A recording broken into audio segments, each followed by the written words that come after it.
नमस्कार दोस्तों, स्वागत है आपका M20 कोचिंग सेंटर में। तो आज हम लोग जो है सिक्का और अभिलेख के बारे में जो है जानेंगे। इससे पिछले वाले क्लास में हम लोग सिक्का के बारे में जो है जान चुके थे। तो कुछ पॉइंट थे जो छूट गया था पिछले क्लास में, वो हम इस क्लास में जो है करवा रहे हैं। चलिए, राजा रानी के सिक्का का प्रयोग जो है गुप्त काल में किया जाता था। किसके शासन काल में? तो चंद्रगुप्त प्रथम के शासन काल में, चंद्रगुप्त प्रथम के शासन काल में जो है राजा और रानी के सिक्के का प्रयोग होता था। मयूर शैली के सिक्के का भी प्रयोग आपका किसके शासन काल में होता था? तो समुद्रगुप्त के शासन काल यानी कि गुप्त काल के समय जो है मयूर शैली के सिक्के का प्रयोग जो है किया जाता था। ठीक ना। कौड़ी का प्रयोग भी जो है गुप्त काल के समय होता था।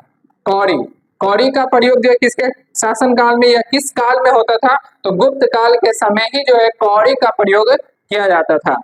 चांदी के रुपये का जो है प्रारंभ, चांदी के रुपये की शुरुआत जो है शेरशाह सूरी ने करवाया था। कौन करवाया था? शेरशाह सूरी।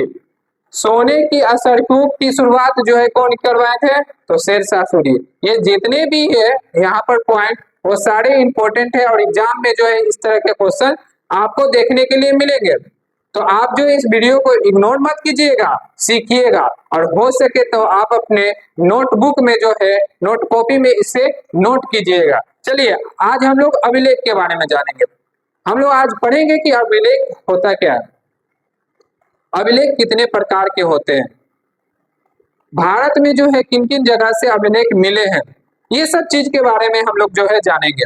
इससे पहले हम लोग यह जानेंगे कि अभिलेख के बारे में अगर हम लोग पढ़ाई करते हैं तो उसे क्या कहते हैं। तो अभिलेख का अध्ययन, अगर आप अभिलेख के बारे में पढ़ाई करते हैं, अभिलेख के बारे में जो है जानकारी इकट्ठा कर रहे हैं, ठीक ना, तो ये अभिलेख का अध्ययन जो है एपिग्राफी कहलाता है।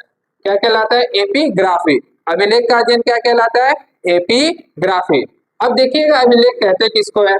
तो पत्थरों पर खोद कर, जैसे पत्थर हो गया, धातु हो गया, गुफा हो गया, ये सब पर जो है ठीक ना हम लोग खोद कर जो लिखते थे, ठीक ना, पत्थरों पर जो है या धातुओं पर या गुफाओं में जो है ठीक ना खोद कर लिखना ही क्या कहलाता था? आपका अभिलेख कहलाता था। क्या कहलाता था? अभिलेख। ठीक ना, सिंपल से समझिएगा, धातु या पत्थर या गुफाओं में जो है हम लोग जो खोद कर लिखे हुए हैं ना, उसी को हम लोग क्या कहते हैं? अभिलेख कहते हैं। ठीक ना। अभिलेख का अध्ययन क्या कहलाता है? एपिग्राफी। क्या कहलाता है? एपिग्राफी। विश्व में अभिलेख लिखने की शुरुआत, ठीक ना, विश्व में जो है अभिलेख लिखने का प्रारंभ जो है ईरान के शासक, कहाँ के शासक? ईरान के शासक डेरियस ने किया था। तो सबसे पहले जो है अभिलेख लिखने की शुरुआत जो है ईरान के शासक डेरियस ने किया था। कौन किया था? डेरियस। भारत में अभिलेख का जनक किसे कहा जाता है? ये तो आप लोगों को पता होना चाहिए। भारत में अभिलेख का जनक जो है अशोक को कहा जाता है। किसको कहा जाता है? अशोक को। ठीक ना। पहला अभिलेख जो है कहाँ से मिला था? तो पहला अभिलेख जो है ठीक ना बोगजोगोई से मिला था। ठीक ना। अब यहाँ पर देखते हैं अभिलेख के प्रकार। ऐसे तो अभिलेख आपको बहुत प्रकार के मिलेंगे। इसका नेक्स्ट जो हम लोग का क्लास है वो अभिलेख के प्रकार पर ही है, तो हम लोग इसको और बेहतरीन तरीका से विस्तार से जो है पढ़ेंगे। तो अभिलेख यहाँ पर 3 प्रकार के हैं, शिलालेख, स्तंभालेख, गुफालेख। छोटे पत्थरों पर लिखना शिलालेख कहलाता था। छोटे छोटे पत्थरों पर अगर आप लिख रहे हैं ना, छोटे पत्थरों पर लिखना ही जो है क्या कहलाता था? आपका शिलालेख कहलाता था।